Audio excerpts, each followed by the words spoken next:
Pour cette émission spéciale, dans le cadre des Journées du patrimoine, nous sommes à l'Office de tourisme de Châlons en Champagne. En effet, cette demeure est remarquable et elle est le départ de visites guidées, soit à pied, soit en gyropode, soit peut-être en vélo ou en trottinette, ou encore mieux, en train et en barque. L'immeuble où nous sommes était situé autrefois dans la rue de la Petite Juiverie. Il a été démoli en 1984, sauvé de la démolition par les Amis du Vieux Châlons et remonté le long du quai des Arts. Le pan de bois est très décoratif avec ses motifs géométriques et ses nombreuses croix de Saint-André. Utilisées en allège, elles permettent une bonne stabilité du pont de bois compris entre deux poteaux de fond. Il abrite depuis 1984 au rez-de-chaussée l'Office du tourisme. Pour nous accompagner dans cette visite des demeures de Châlons, j'ai à côté de moi Madame Marie-Jo Journet, guide conférencière, qui va nous faire découvrir ce patrimoine. Jusqu'au XVIe siècle, le pont de bois était utilisé indifféremment pour toutes les catégories sociales. Nous allons voir quelques exemples et, quand cela nous est connu, parler des habitants de ces maisons. Alors nous allons commencer notre promenade par la maison Clémengis. Elle se situe aujourd'hui rue Nicolas Durand. La maison Clémengis est l'un des très rares témoignages de l'habitat civil médiéval à Châlons. On la date des années 1470-1480. Elle est intéressante à plus d'un titre. D'abord par son histoire. À l'origine, elle ne se situe pas rue Nicolas Durand, elle est rue de Clémengis, d'où son nom bien sûr, à l'angle de la rue Clémengis et de la rue Saint-Sauveur, dans un quartier qui va faire l'objet d'une rénovation urbaine de grande ampleur dans les années 70. Et ce sont les Amis du Vieux Châlons qui vont œuvrer pour la sauvegarde de cette demeure. La maison va être donc débarrassée de son crépi, le pan de bois va être démonté, il va être soigneusement conservé et il va être remonté à l'emplacement actuel de la maison, c'est-à-dire face au musée du cloître. On est dans les années, au début des années 80. Autre intérêt de cette maison, c'est son pan de bois qui est médiéval, avec une prédominance des poteaux, c'est-à-dire des pièces de charpente verticale, interrompues de temps en temps par des décharges, c'est-à-dire des pièces de bois obliques qui vont assurer la stabilité de l'édifice. Intéressante aussi parce qu'elle a un double encorbellement, aujourd'hui à la fois sur la rue Nicolas Durand et sur la rue du Sauvage. L'encorbellement, c'est le débord par rapport, à partir du premier étage par rapport au rez-de-chaussée, ce qui permet d'avoir un peu plus de surface habitable à moindre frais, puisque l'impôt à l'origine se calcule sur la surface au sol. Et enfin, dernier grand intérêt, c'est la tourelle que l'on peut voir, qui est coiffée d'une jolie petite toiture en pavillon. Et cette tourelle, elle a une raison d'être, c'est d'abriter l'escalier, qui est un escalier en vis, avec un noyau central de plus de 7 mètres de hauteur. Et cet escalier, il est situé à l'angle de la maison. Pour avoir un escalier intérieur, il faudra attendre la Renaissance, voire les temps modernes. Après la Renaissance, les maisons en pont de bois voient leur volume modifié. On construit des maisons à demi-pignon, mais aussi des maisons sans pignon, dans le grand axe est parallèle à la rue et non plus perpendiculaire. Alors je vous emmène maintenant rue du Four, au numéro 3, pour voir une maison qui date de la Renaissance. Elle porte la date de 1557, on est donc à la fin du règne du roi Henri II. C'est la seule maison Renaissance qui porte une date. Et si vous passez devant la façade de cette maison, vous allez regarder sur l'extrémité des poutres qui soutiennent l'encorbellement, c'est ce qu'on appelle les abouts des poutres. Et là, vous verrez la date qui figure à 2 reprises. Vous verrez aussi d'autres motifs sculptés, notamment 3 croissants entrelacés, qui vont avoir beaucoup de succès dans la seconde moitié du XVIe siècle parce que c'est un emblème héraldique qui a été adopté par Diane de Poitiers, qui était la maîtresse du roi Henri II. Et le pan de bois de cette maison Renaissance présente une multiplication des décharges, c'est-à-dire ces éléments obliques, qui, lorsqu'ils se croisent par deux, forment des croix de Saint-André, qu'on appelle ainsi par référence à la forme de la croix sur laquelle André a été crucifié. Alors, je vous parle peut-être, tant que j'y suis, de la maison qui est assez proche, de rue de Floquemagny. Une maison en fait qui est à l'angle de la rue de la Congrégation. Et là se trouve, on est au numéro 35 et 37, si vous voulez passer devant cette maison. Là on trouve une magnifique demeure qui est aussi à pans de bois, composée d'un corps de logis, avec 2 ailes en retour. Et dans l'une des ailes notamment, il y avait au rez-de-chaussée, en partie basse, les écuries. Ces bâtiments, dont certains datent du XVIe et d'autres du XVIIe siècle, s'articulent autour d'une cour et on peut, depuis la cour, monter aussi par un petit escalier à balustre vers une loggia intérieure. Et c'est grâce à son propriétaire actuel que cette maison a pu être sauvée d'une démolition qui était programmée, puisque fin des années 70, je crois, début des années 80, l'état préoccupant de la maison avait fait qu'elle avait été l'objet d'un arrêté de péril. Donc le propriétaire l'a sauvée de cette démolition. L'hôtel aurait appartenu aux Cuisottes, seigneurs de Bierges et de Gisaucourt. Une plaque portant leurs armes a été retrouvée dans une cheminée. Cette famille, très ancienne, est connue d'abord par Robert, dont le fils, Jean, est seigneur de Gisaucourt, 1421-1504. Il est dit fils de Robert noble et issu de nobles. Il s'est marié avec Jeanne de Naves. Leur fils aîné, Nicolas, licencié en droit et décret, et procureur de l'évêché, lieutenant général du bailliage de Vitry. Il épouse Marguerite Noisette. Leur fils, Nicolas, épouse Marie Godet, fille de Guillaume et Huguette le Folle-Marié. Le fils de ces derniers, Claude, est le représentant de la noblesse aux États généraux de 1560. Il épouse Claude le Folle-Marié. Leur fils, Nicolas, nous passons à la génération suivante, est élu aussi représentant de la noblesse, mais aux États généraux de 1614. Il a épousé Jacquette Godet, fille unique de Claude, puis en seconde noces, Marie l'Allemand. On a là la réunion de familles chalonnaises importantes, les Cuisottes, les Noisettes, Godet, le Folle-Marié et l'Allemand. Alors poursuivons notre promenade et maintenant nous allons place de la République, qui s'est appelée jusqu'au XIXe siècle place du marché au blé. À l'angle de cette place et de la rue des Poissonniers se trouve une maison qui était connue sous le nom de hôtel ou logis du Griffon. On en a une première mention au XVIe siècle. Cette maison et les maisons voisines ont malheureusement été démolies par un incendie qui a ravagé l'îlot d'habitation. On est en novembre 1693. Et donc peu après, fin du XVIIe ou début du XVIIIe siècle, on va reconstruire les maisons de cet îlot. Mais on va appliquer à ces maisons des règles d'alignement de façade. Et de ce fait, les 3 maisons qui sont situées entre la rue Bernard-les-Bains et la rue des Poissonniers, ces 3 maisons qui donnent sur l'actuelle place de la République sont totalement alignées et très strictement alignées. Et non seulement elles sont alignées, mais en plus, les sablières qui marquent les différents niveaux de la maison, les sablières de ces 3 maisons sont vraiment continues, elles sont dans la continuation les unes des autres. Ces 3 maisons, à partir du premier étage, possèdent un encorbellement. Et cet encorbellement, cette partie qui est en débord du rez-de-chaussée, elle est tenue par des poteaux porteurs. Et ces poteaux porteurs forment au rez-de-chaussée une galerie de circulation qui permet de pouvoir se déplacer à l'abri des intempéries. Et c'est le seul exemple de ce type que nous avons dans la ville. Une autre petite chose à remarquer, c'est que la maison qui est à l'angle est une maison qui a été construite perpendiculairement à la place de la République. Donc nous voyons son pignon qui est très aplati parce que la façade est très large, alors que les 2 autres maisons à sa gauche ont été construites parallèlement à la place et donc on ne voit pas de ce fait, depuis l'espace public, leur pignon. Alors je vous emmène maintenant rue Gobet-Boissel. On est tout près. Rue Gobet-Boissel, nous avons un corps de logis qui est en bois.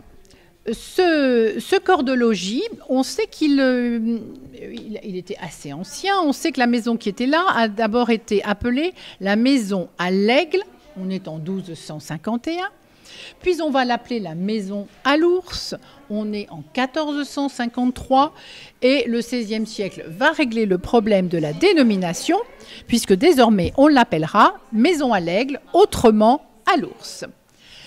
On voit assez peu le corps de logis quand on est dans la rue Gobet-Boissel, tout simplement parce que la rue est très étroite, on n'a pas assez de recul et on a un mur de briques qui ferme la propriété. Sur ce mur de briques, il y a un cartouche en pierre qui est joliment orné et qui porte la date de 1618. Et si l'on entre dans la propriété, on va retrouver cette date de 1618 sur une inscription qui est placée sur le corps de logis, accompagnée de cette phrase qui dit « En Dieu, je fais ma soutenance et l'appui de mon espérance ». Or, nous savons qu'en 1618, cette maison était la propriété d'un maître drapier dénommé Jean Corneille. Jean Corneille, comme son père, est marchand drapier. Et il est en affaires avec les Dard de Troyes. Nicolas Dard, par exemple, écrit au dos d'une lettre du 19 novembre 1611, lettre à Jean Corneille pour lui envoyer des draps. Le négoce des Corneilles est florissant. Ils font l'acquisition de la terre et seigneurie de Mutry dans le vignoble près d'Épernay et d'une partie de la seigneurie de Normé près de Fère-Champenoise. En 1621, Jean Corneille prenait la qualité de seigneur de Mutry et de Normé en partie, ce qui expliquerait la présence des armoiries au-dessus de la porte piétonne dont l'écu est effacé et qui porte la date de 1618. Nous avons là l'exemple d'un bourgeois enrichi dans le commerce des draps et qui, dès qu'une occasion se présente, achète une seigneurie. On peut noter qu'une des familles du couple a épousé Louis de Villeprouvé. De cette branche est issue la famille Mauroy, bien connue de Troyes. Partons maintenant rue Pasteur. Nous sommes devant le numéro 18. Là, nous avons une très belle porte cochère dont la première mention remonte en 1737.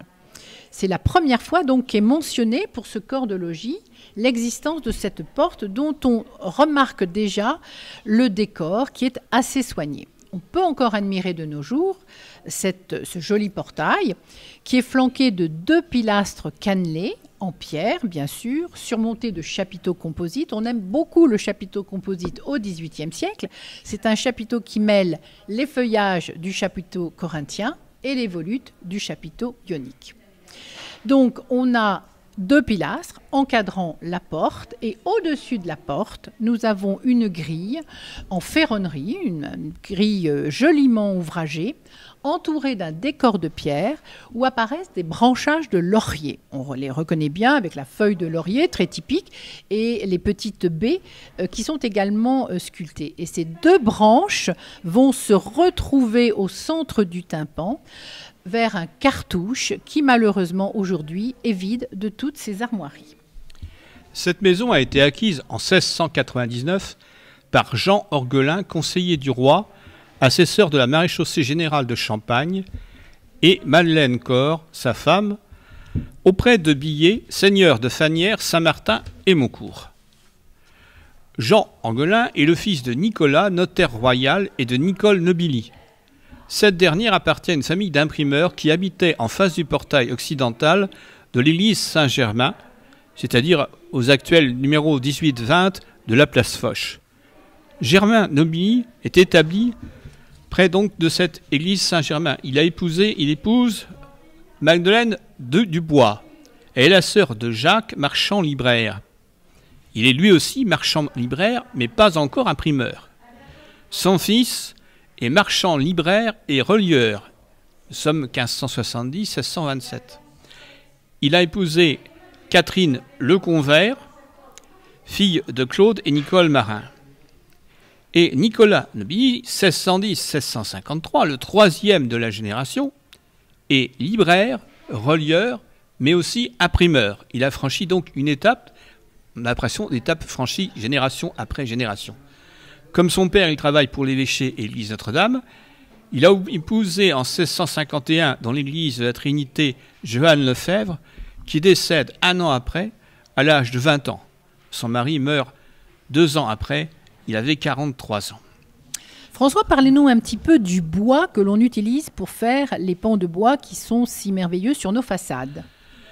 Pour le bois, on utilise du chêne pour la construction des murs et de même pour les charpentes.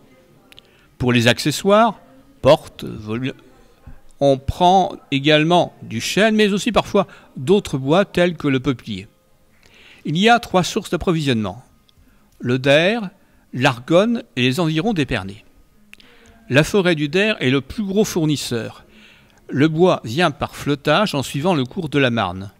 On l'abat pendant l'hiver, puis on le débite sur place. Il est assemblé en radeaux. Chacun d'entre eux, d'après les textes de 1472, est constitué de 4 chaînes et de 3 ou 4 pièces de bois blanc. La longueur varie de 4,90 m à 9,60 m. Sur ces radeaux, on place des bois débités, planches, plaquettes de bois utilisées pour couvrir les toits, mais on peut aussi transporter du vin ou du fer. Plusieurs de ces radeaux sont reliés entre eux pour former un train, en moyenne de 4 à 6 radeaux, 25 au XIXe siècle.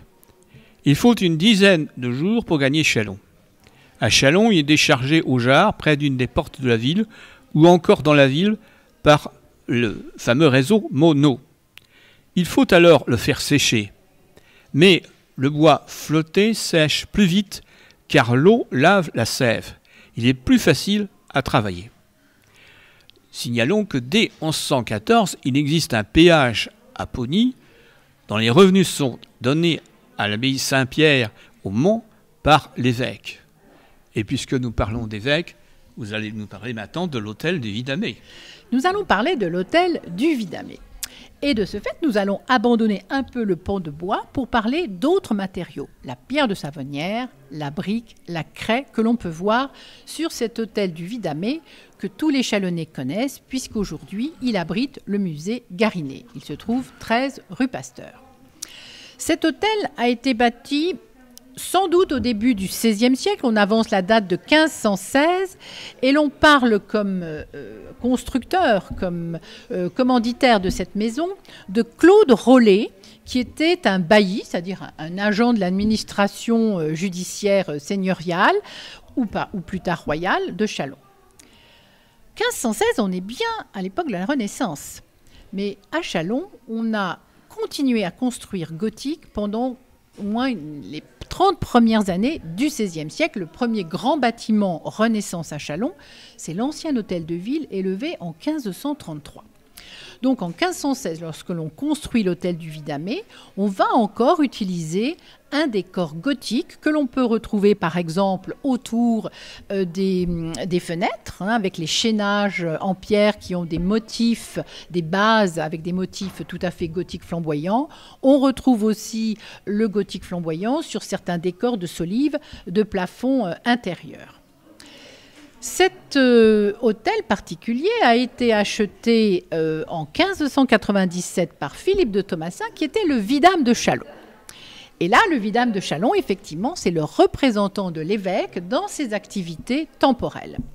Et Philippe de Thomassin, donc, va faire transférer le siège du vidamé, du lieu où il exerce ses fonctions de vidame, depuis le quartier de la cathédrale jusque dans cet hôtel, donc dans l'actuelle rue Pasteur. L'édifice passera ensuite entre les mains du seigneur Pierre-Guillaume de Saint-Eulien, qui va devenir propriétaire donc en 1617 et le restera jusqu'en 1654. Et puis ensuite, par le jeu des héritages, par le jeu des achats, ce sont d'autres personnages, certains plus connus que d'autres, qui vont devenir propriétaires de ce bâtiment. Mais pour beaucoup, ils ne résideront pas à Châlons. Le Vidamé va être supprimé au moment de la Révolution et l'hôtel va être acquis en 1801 par Claude-Joseph Garinet qui va le transformer en demeure bourgeoise. Pour rappel, souvenez-vous que Garinet, Claude-Joseph, deviendra maire de Châlons en 1824. Et c'est de cette époque que date d'ailleurs la façade sur rue de ce musée dont nous allons reparler. C'est ensuite Jules, le fils de Claude Joseph, qui va habiter cette maison avec son épouse Marguerite Victoire Garinet. Il meurt en 1877, elle le rejoint dans la mort 20 ans plus tard et ils lègueront cette maison à la ville. Donc, ce qui est intéressant, c'est que cet hôtel, justement, n'est plus à pan de bois. Cet hôtel, il est en 3 matériaux. Il y a de la pierre de Savonnières, c'est-à-dire de la pierre du Barrois. Savonnières en Perthois, c'est près de Bar-le-Duc, qui est une jolie pierre blonde. On utilise aussi de la brique et on utilise aussi de la craie. La brique et la craie, ce sont des matériaux qui ne sont pas très chers, qui permettent comme ça de pouvoir construire des bâtiments qui sont assez grands et à moindre coût. Et ces matériaux, notamment sur le jardin, sont agencés en assises alternées. On va parler d'appareillage champenois. En revanche, autour des fenêtres, on va avoir des chaînages qui vont être des chaînages en pierre. Et ça veut dire aussi que l'utilisation de la pierre blonde, de la craie bien blanche et de la brique rouge, ça va apporter une polychromie sur la façade qui va animer les façades. Je voudrais simplement relever 2 éléments du décor sculpté. D'abord sur l'aile qui a été reconstruite sur rue du temps de Claude-Joseph Garinet, où l'on peut voir 9 petits médaillons, dont 2 qui sont particulièrement intéressants parce qu'ils représentent l'avers et le revers d'une pièce de monnaie qui a été frappée à Châlons à cette époque-là.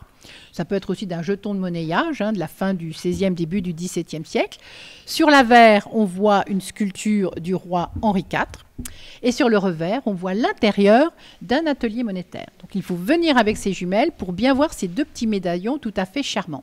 Et puis bien sûr, le portail XVIIe siècle construit par Pierre Guillaume, seigneur de Saint-Eulien. Et ce portail est d'autant plus intéressant qu'il a conservé les armoiries de Pierre Guillaume, alors que beaucoup de blasons sculptés ont disparu lors de la période révolutionnaire. Les parents justement de Pierre Guillaume sont Jean Guillaume, seigneur de Saint-Eulien et de Bonaventure de Blois, famille dont sont issus les Dubois du Crancé. Sa fille Claire a épousé Nicolas II de Nénancourt. Pierre Guillaume va entrer en conflit avec l'évêque Henri Claus. Une sentence de 1633 rappelle que les seigneurs vidame n'ont aucune juridiction dans la ville, pas même dans la maison du vidamé. Il a seulement le droit de nommer des officiers pour la justice féodale au sujet des fiefs qui sont mouvants, qui sont dépendants de son vidamé, et donc arrière-fief de l'évêché de Châlons. Un autre jugement précise qu'il est roturier et ne peut prétendre à la qualité d'écuyer. À sa mort, lui succède François, son fils, 1697-98, puis son petit-fils, Louis-Claude de Haussanville, comte de Vaubécourt. Sa petite-fille, Marie, est mariée à François, comte d'Estaing. Elle reste en possession du vidamé jusqu'à sa mort en 1744. Mais cette maison est avant tout celle des Garinet, qui l'ont aménagée, comme on l'a dit, pour en faire une demeure. D'abord Claude Joseph, 1766-1850, qui achète une maison d'ailleurs en travaux, qui s'engage à poursuivre. Puis, veuf depuis 1817, ayant dû abandonner la mairie de Châlons en 1830, après s'être fait malmener au marché à cause de prix trop élevés auxquels il ne pouvait rien, quelque peu aigri sans doute, il décide de faire ses affaires. L'ensemble de ses biens est partagé entre ses 2 enfants, Jules et Adèle, et le tirage au sort attribue la maison en question à Jules. On connaît sa qualité de collectionneur, d'homme de droit. Il siège au conseil de préfecture. Mais sans doute on connaît moins sa jeunesse pendant laquelle son esprit critique lui vaut d'être excommunié.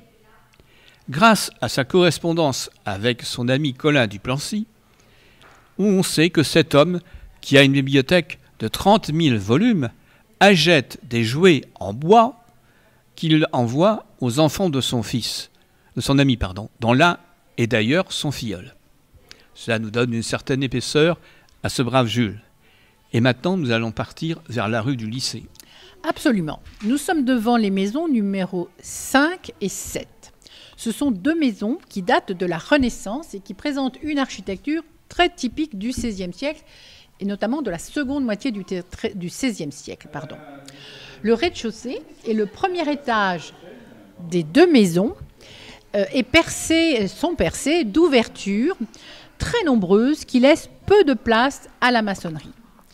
Les fenêtres sont strictement superposées. On est très loin du Moyen-Âge où l'on perçait les fenêtres sur les murs en fonction des rayons du soleil. On essayait toujours de placer les fenêtres là où le soleil était le plus favorable. Mais on a fait beaucoup de progrès dans les fenêtres. Les fenêtres se sont agrandies, les fenêtres se sont élargies. Les pièces sont beaucoup plus clartives maintenant. Et dans la seconde moitié du XVIe siècle, on va beaucoup aimer placer les fenêtres de façon extrêmement ordonnée et faire ainsi une sorte de quadrillage des façades avec des lignes verticales représentées par les fenêtres qui se superposent et des lignes horizontales représentées par les fenêtres qui sont strictement alignées. L'effet aussi de verticalité est majoré par les pilastres qui sont flanqués le long des fenêtres, et l'effet d'horizontalité est renforcé par les bandeaux de pierre qui séparent les différents étages. Sur ces deux façades, on voit bien que le matériau privilégié, c'est la pierre de Savonnières. En revanche, vous remarquerez qu'en partie haute, l'étage terminal est en briques et en craie. Et là, on commence déjà à voir dans ces matériaux un marqueur social qui veut que la brique et la craie, petit à petit, soient des matériaux qui soient un petit peu dévalorisés et réservés aux étages où se trouvent des pièces de second ordre.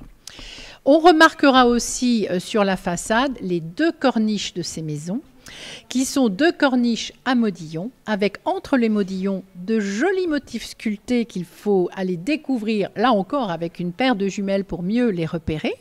Sur la première maison, la maison numéro 5, vous avez une tête de lion, des dés à jouer, vous avez des branches de chêne, vous avez des glands, un cœur. L'avant-dernier motif est composé de 3 croissants entrecroisés. Ça nous rappelle les croissants qu'on a vus sur la rue du Four au numéro 3. On est bien dans la seconde moitié du XVIe siècle. Et le dernier motif sculpté, c'est un marteau et un compas qu'on peut interpréter comme étant la signature du maître maçon qui a élevé cette maison. La maison voisine, on la connaît sous le nom de salle de Malte, maison de Malte, et les motifs sculptés que l'on voit entre les modillons sont inspirés soit de l'Antiquité, avec ces fameux triglyphes, avec des petites cannelures et des demi-cannelures, mais on voit aussi des fleurs, des feuilles, des petits croissants qui se superposent, et on voit à gauche de la corniche le soleil, à droite de la corniche la lune. Nous allons maintenant arriver au tout début de la rue Léon Bourgeois. Et là, nous avons une maison qui a été sans doute construite au début du XVIIe siècle et qui se distingue par l'originalité de son décor en partie haute. On a notamment un appareil à damier qui est composé de briques et de craie. Il y a des carreaux de craie qui sont nus, ils ne portent pas de décor, et on a des carreaux de briques qui sont constitués de 5 briques placés en diagonale. Ces carrés sont alternés, posés sur pointe, et c'est eux qui constituent le fameux damier qui donne ce décor tout à fait original. On a aussi, tout à fait dans la partie haute de la maison, on a un travail de la brique et de la craie qui est intéressant parce qu'ils reprennent la forme d'un T majuscule. Pour la brique, le T majuscule est placé comme il faut. Pour la craie, le T majuscule est placé, tête en bas, avec la branche horizontale du T qui est en dessous de la branche verticale. Ce qui est intéressant aussi, c'est que sur le côté gauche de cette maison, nous avons 2 pilastres, un pilastre dorique, c'est-à-dire le plus simple possible, surmonté d'un pilastre ionique avec ses volutes rentrantes. Tout à fait, ça obéit à ce qu'on appelle la superposition des ordres antiques. Et on voit bien qu'à Châlons, en ce début du XVIIe siècle, on est tout à fait dans le goût de l'époque. On aime le décor antique et on l'utilise tout à fait comme il convient. Le côté droit de la maison, il est marqué par la présence assez originale d'une gargouille en forme de fût de canon qui repose sur un tout petit pilastre cannelé ionique. Cette maison, située avant 1945 rue de Vaux, a été depuis au moins 1841 une pharmacie tenue par messieurs Regnault, Arloux jusqu'en 1866, Denizet jusqu'en 1874, Michel, qui le garde de 1874 à 1896, puis Barré, qui est là de 1896 à 1936. Il décède en 1940 et son épouse en 1944. Puis ensuite vont se succéder messieurs Grand, Legras, Beaune, Gerbaud, et actuellement Allard d'Estrées, à quel je dois les renseignements sur les pharmaciens depuis 1945. On remarque quand même la durée particulière de deux d'entre eux, Michel, qui est originaire de Nancy, et Barré, qui est lui venu de Vitry-le-François. Et maintenant, nous allons repartir rue Sainte-Croix. Rue Carnot aujourd'hui. Alors, nous allons passer devant une maison au numéro 5 de la rue Carnot, qui a été construite par un contrôleur au grenier à sel qui s'appelait Michel Billet. On est en 1562. Quelques siècles plus tard, c'est une propriété qui va être celle de Jules-Auguste Cellier, qui sera le beau-père de Léon Bourgeois, futur prix Nobel de la paix. Et c'est là que Léon Bourgeois va résider entre 1877 et 1880, lorsqu'il fut nommé secrétaire général de la préfecture. Ah, je vois que François n'est pas d'accord. Dites-nous, François. Non, il habitait à Cour d'Ormesson. Oh, dommage, pourtant cette maison de la rue Carnot est si belle, donc il a laissé son beau-père tranquille. Cette maison du XVIe siècle présente un rez-de-chaussée en pierre, peut-être pierre de Chevillon parce que la couleur est plus dense que la pierre de Savonnière, dont le portail est flanqué de pilastres cannelés. On remarque, et ça c'est quand même assez intéressant, que les fenêtres du rez-de-chaussée et les fenêtres du premier étage ne sont pas totalement entourées d'une moulure. À l'origine, elles étaient totalement entourées de ce chambranle, mais elles ont été agrandies par le bas et de ce fait, aujourd'hui, la moulure s'arrête au tiers inférieur de la fenêtre. Voilà comment on s'aperçoit des modifications qui se sont faites au fil des siècles sur les maisons. L'angle droit de la maison est formé d'un chaînage en pierre qu'on appelle en pierre vermiculée parce que ça imite les petits sillons qui sont tracés dans le bois par les vers. Et le succès de ce bossage vermiculé, il est notamment dû à un architecte très connu du XVIe siècle, Pierre Lescot, à qui on doit une des ailes de la cour carrée du Louvre, qui a pour la première fois utilisé ce décor vermiculé.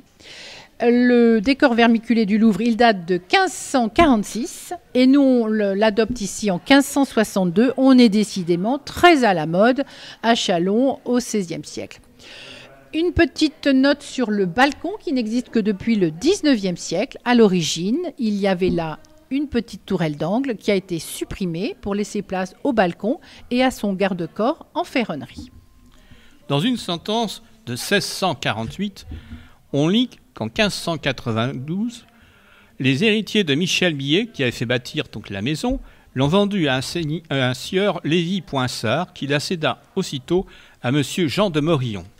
Nous savons que ce dernier acquéreur était, en 1592, seigneur de Marne-la-Maison, Coupé, Labardole et Reims-à-Brûlé, conseiller du roi, lieutenant général civil et criminel du bailliage vermandois, au siège de Châlons.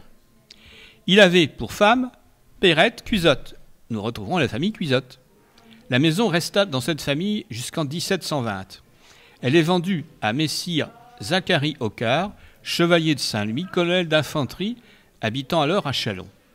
Elle reste dans cette famille jusqu'à la Révolution. Elle est donc acquise le 20 Floréal en 11 par Jean-Baptiste Cellier, puis elle va revenir à Jean-René Cellier.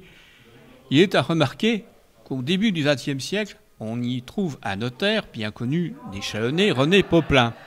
Et ce qui est assez amusant, c'est que nous allons voir qu'aujourd'hui, un notaire a fait 3 maisons dont nous allons parler, celle-ci, celle de la suivante, et enfin la maison de la rue du Hussé. À vous donc.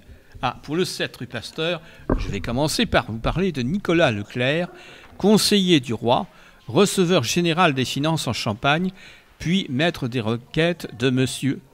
Il achète la propriété du 7 rue Saint-Nicaise en 1658.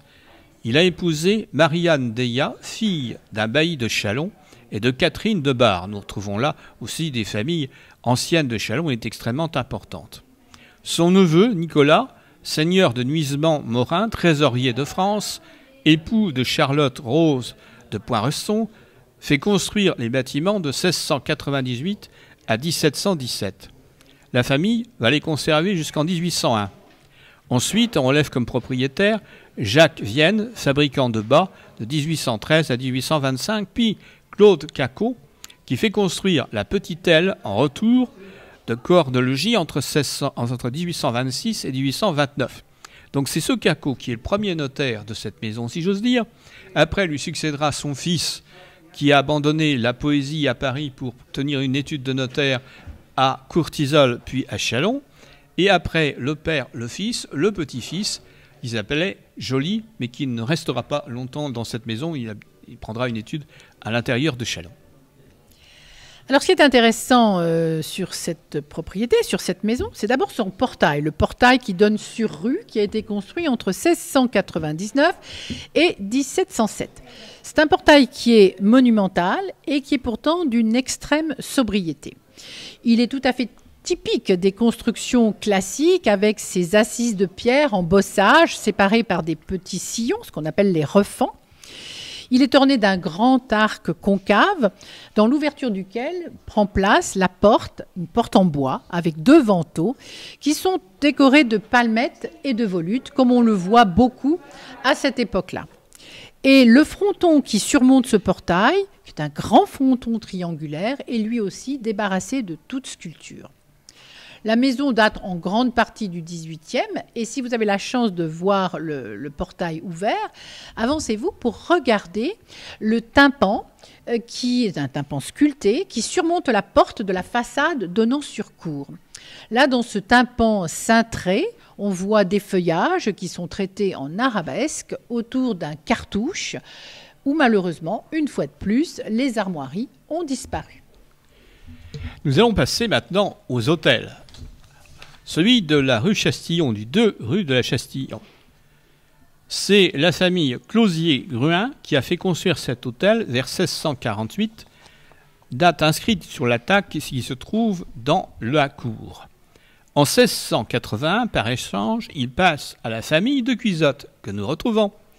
En 1738, Anne-Françoise de Cuisotte, épouse de Joseph-Philippe de Montaigu, marquis d'Entraigues, vend l'hôtel à Claude Dubois du Crancé, dont nous avons déjà parlé à plusieurs reprises, pour la somme de 9 480 livres.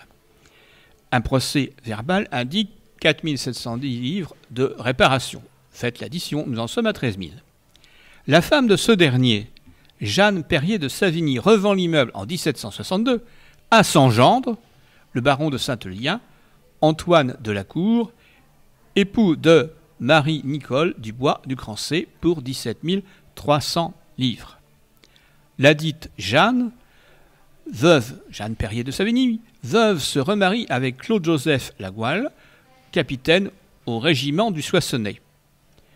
Nous avons donc des familles militaires ou des familles dans les finances.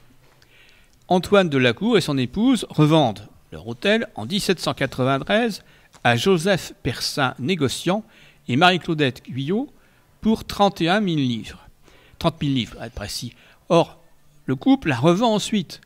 Et j'ai trouvé que cette même année où il achète l'hôtel, il perd un enfant en bas âge, et je me demande si cela n'explique pas ce départ précipité. C'est donc Pierre-Benoît Bonny, directeur des domaines, qui en devient propriétaire. Ses héritiers vont le céder à leur tour à Victor-Jules Quinquet de Montjour, notaire, puis Pierre-Louis Alfred Perrier, inspecteur des forêts, et son épouse Lucie Alexandrille, fille de Joseph, l'achètent à la veuve du notaire pour 31 000 francs. Le 27 janvier 1897, au décès de M. Perrier, la maison est dévolue à sa belle-sœur, qui la revend 9 mois après à M. Bonny et Vin, qui vont la vendre finalement à la Chambre de commerce en 1936. On voit qu'il y a une succession donc de propriétaires. Chambre de commerce devenue aujourd'hui départementale et qui a élu domicile aux messes des entrepreneurs et qui maintenant propose à la vente ce magnifique bâtiment que Marie-Jo va nous faire visiter.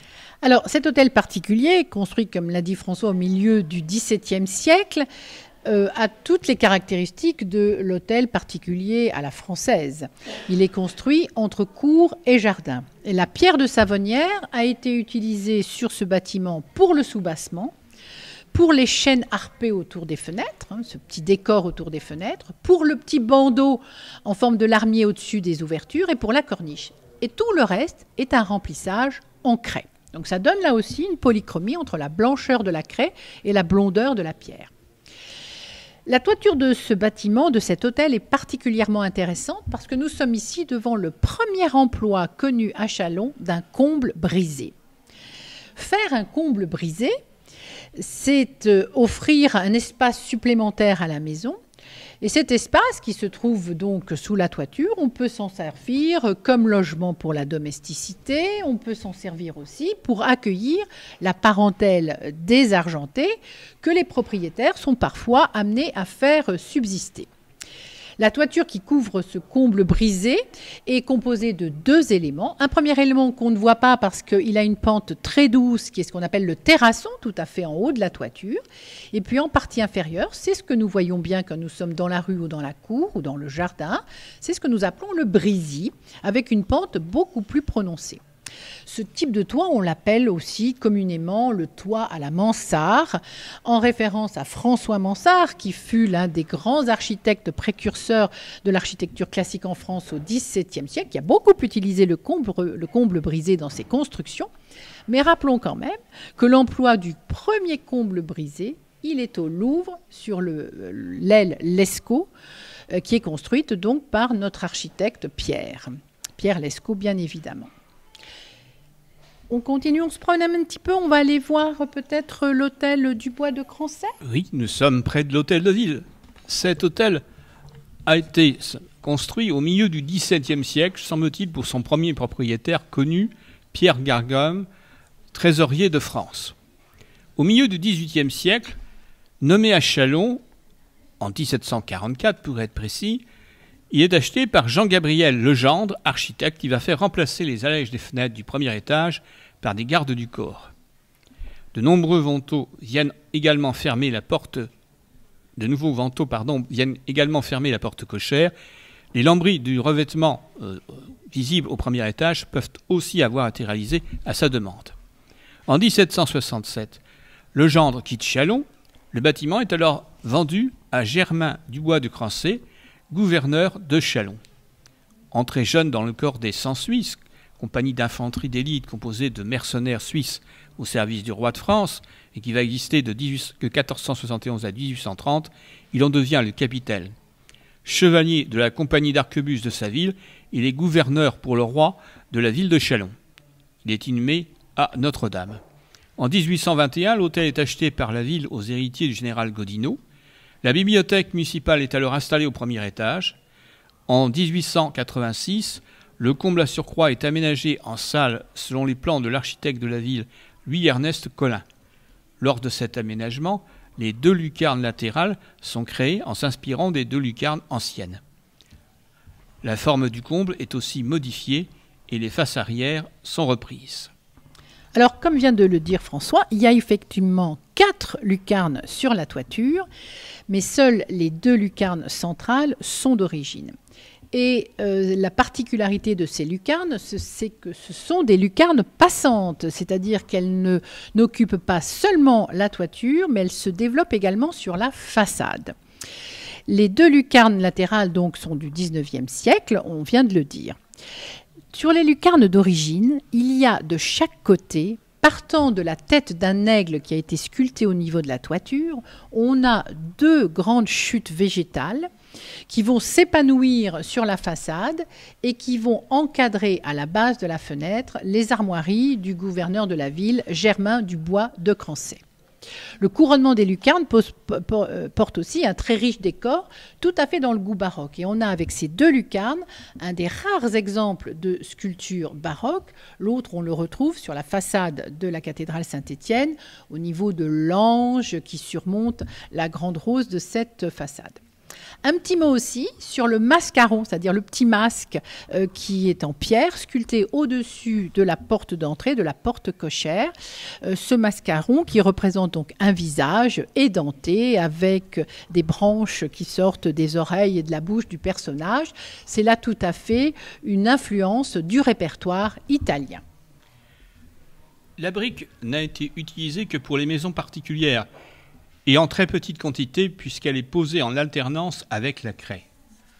On ignore sa provenance exacte, mais il n'y a pas de raison de supposer qu'elle soit différente de celle des autres produits de cuisson de l'argile. Dans la deuxième moitié du XIXe siècle, il existait une fabrique à Nusse-Sainte-Menou appartenant à M. Ramé. Les tuiles les plus anciennes utilisées sont des tuiles plates. Au XVe siècle, elles proviennent de la bordure orientale de la montagne de Reims, Avenay-Tauxière. Vers la seconde moitié du XVe apparaissent les tuiles courbes. Elles glissent facilement. On les utilise sur les toits à faible pente à partir du milieu du XVe. On n'utilise plus la tuile plate alors. Les tuiles courbes proviennent du sud de l'Argonne et de la partie du Perthois qui le borde, Passavant, Parny-sur-Saulx. Quant à la craie, on l'extrayait le plus près possible des lieux d'utilisation afin de diminuer le coût du transport. Le centre le plus important paraît être la Perrière Notre-Dame, située à l'entrée de la route de Melette. On connaît une utilisation depuis 1246. On en extrait également entre Châlons, Saint-Mémy et l'Épine, sur le plateau, mais aussi à Compertry et Ressy. On fore un puits vertical. En surface, la craie fissurée par les intempéries est impropre à un tel ouvrage. Le puits s'élargit vers le bas et au fond, on creuse des galeries horizontales. Elles semblent n'avoir jamais été étayées. On peut utiliser également des pierres plus résistantes, comme la pierre de Vertu ou Falloise ou la Savonnière, mais plus chères en raison du transport. Nous allons passer maintenant à l'Art nouveau, qui est quand même représenté à Châlons, par un immeuble notamment datant de 1917, construit par l'entrepreneur Lecomte, un entrepreneur qui fera beaucoup de travaux dans la première moitié du XXe siècle, selon les plans établis par l'architecte Olivier Gelin pour M. Brodier, horloger et bijoutier. Alors, cette construction date très exactement de 1907. Et c'est bien la date que l'on voit sur le pan coupé de cette maison. Elle regroupait à l'origine la maison d'habitation et le magasin, donc effectivement, d'un horloger bijoutier. Et dans les années 1930, elle va devenir un salon de coiffure. Ce qui est intéressant sur cette maison, c'est qu'effectivement, on y voit un décor Art nouveau, une architecture Art nouveau, enfin un style Art nouveau, mais il y a déjà sur cette maison les prémices de l'Art déco. On a trop souvent tendance à penser que l'Art déco ne va s'épanouir qu'après la Première Guerre mondiale, mais déjà, dès les années 1907-1910, on a déjà l'Art déco qui pointe timidement son nez. Situé à l'angle de la rue Croix des Teinturiers et de la rue de Chastillon, cet immeuble présente un pan coupé, tout en ondulation. Le pan coupé, on va le voir vraiment à de multiples reprises dans les maisons Art nouveau et on le verra encore dans les maisons Art déco, mais dans un traitement plus géométrique. Les ondulations de ce pan coupé, nous les retrouvons sur la toiture. C'est une toiture en croupe qui est ondulée, ce qui est tout à fait original. La vocation commerciale de ce bâtiment apparaît à travers, d'une part, les enseignes, qui ne sont pas évidemment les enseignes d'origine, mais qui prennent place dans un encadrement d'origine en pierre, dont les formes biscornues s'inscrivent totalement dans le mouvement Art nouveau. Et puis, il y a aussi cette fameuse inscription à Figaro, qui a été placée là au moment où l'horlogerie a laissé place à un salon de coiffure. Figaro, bien sûr, évoque le célébrissime personnage de Beaumarchais, qui était personnage qui était barbier de son état. Et ça rappelle donc la vocation de cette maison où œuvra un coiffeur barbier. Donc sur la façade de cette maison, à la fois des éléments aux lignes ondulées, aux lignes qu'on appelle en coup de fouet, et c'est pas pour rien d'ailleurs qu'on parle de l'art nouveau en parlant d'art nouille, de style nouille, mais on a aussi des éléments qui sont déjà marqués par une certaine stylisation qui annonce l'émergence timide de l'art déco. Et c'est le cas notamment du décor qui va échancrer la toiture, où il y a une corolle qui est très stylisée et qui vraiment nous montre que l'art déco va bientôt arriver. L'ensemble des maisons du 22 au 32 de la rue Carnot est construit de 1904 à 1907 par les architectes Octave Gélin, Paul Masson et Auguste Jossier dans le cadre d'un nouveau lotissement de cette rue. Elles occupent l'emplacement de l'ancien couvent Sainte-Marie. Les maisons sont toutes à l'alignement, élevées sur 2 niveaux au-dessus d'un soubassement et couvertes de toits à pans brisés ou en ardoise contenant un étage de comble. De matériaux de style art nouveau dans l'ensemble, elles se distinguent toutefois par des matériaux et des éléments de décor différents. Les soubassements sont en pierre de taille calcaire, à bossage ou en meulière, et les façades font alterner briques, pierres et enduits avec divers percements. Les décors sont composés de jeux polychromes sur la maçonnerie, des sculptures de stuc auxquelles s'ajoutent des éléments de ferronnerie. Marie-Jo va nous parler de la première de cette maison au numéro 22. Oui, alors cette maison, c'est une maison qui a été construite en 1904 par Octave Gélin, on vient d'en parler. Octave Gélin, c'était un architecte qui n'était pas chalonnais, il était né à Saint-Mexan dans les Deux-Sèvres, et il va se passionner pour l'art nouveau. Et sur les 39 maisons de Châlons qui sont partiellement ou ponctuellement inspirées de l'art nouveau, il y en a plus d'un tiers qui ont été dessinées par Octave Gélin. La maison du 22 rue Carnot a été construite pour un agent d'assurance qui s'appelait Monsieur Vigroux. Alors c'est une construction qui est originale parce qu'en fait elle s'inspire du style Louis XIII, c'est-à-dire qu'on a une construction avec pierre, avec briques, comme on pouvait les trouver au XVIIe siècle, mais le tout avec un traitement art nouveau. On voit déjà qu'il y a un mélange de matériaux. La pierre de Savonnière est réservée au soubassement. Le soubassement qui est aussi travaillé que le reste de la maison. Ça fait vraiment partie de ce que les architectes Art Nouveau vont vouloir faire. On voit bien que la pierre est réservée à l'encadrement des ouvertures, à la porte, et le remplissage du mur est en briques. La façade n'est pas uniforme. Il y a plusieurs types de façades en une seule. Celle qui nous intéresse, c'est l'avant-corps qui est à gauche de la maison, qui est vraiment bien marquée par la présence d'une toiture. C'est une toiture qui est beaucoup plus haute que le reste des toitures de cette maison. Et sur l'avant-corps, c'est le seul endroit de la maison aussi où on va trouver une corniche à modillon. Les autres corniches sont beaucoup plus simples. Donc on voit que c'est une façon aussi de mettre cet avant-corps plutôt en valeur. Et puis, le second élément, alors qui est absolument remarquable, c'est le pan coupé. Vous voyez, on reparle de pan coupé dans l'Art Nouveau. Le pan coupé, avec la présence... Alors, le pan coupé, c'est l'Art Nouveau, mais il est, contrebalancé ici par la présence d'un élément traditionnel. C'est un balcon à balustre carré, comme on aimait les faire, du temps de Louis XIII au XVIIe siècle. Et puis surtout, si vous passez devant cette maison, regardez l'oculus qui se trouve au-dessus de la porte d'entrée. Cet oculus est entouré de 2 cornes d'abondance, d'où sortent quantité de poires, accompagnées de feuilles de laurier. Et on y trouve également des rubans qui sont là, encore une fois, traités en coup de fouet, typiques de l'Art Nouveau. Sur cette vision limitée des belles demeures de Châlons, nous sommes restés dans le centre-ville. Si vous voulez visiter vraiment, voir toutes ces maisons, il faudrait passer au moins 2 jours et prendre de bonnes chaussures de sport. Je remercie Marie-Jo Journet qui nous accompagne. Je signale l'existence d'un livre qui malheureusement est épuisé de Anne-Marie Lévesque, Les belles demeures de Châlons. Vous pourrez le trouver quand même à la bibliothèque de Châlons. Je vous conseille de le regarder. Des photos d'une très bonne qualité. Peut-être faudra-t-il songer à rééditer un tel ouvrage. Et je remercie l'Office du tourisme, son président Jean-Marie Deroire et sa directrice de nous avoir accueillis dans leurs locaux. Les techniciens étaient Jawed Saoudik et Christopher Fosten qui assurent la prise de son.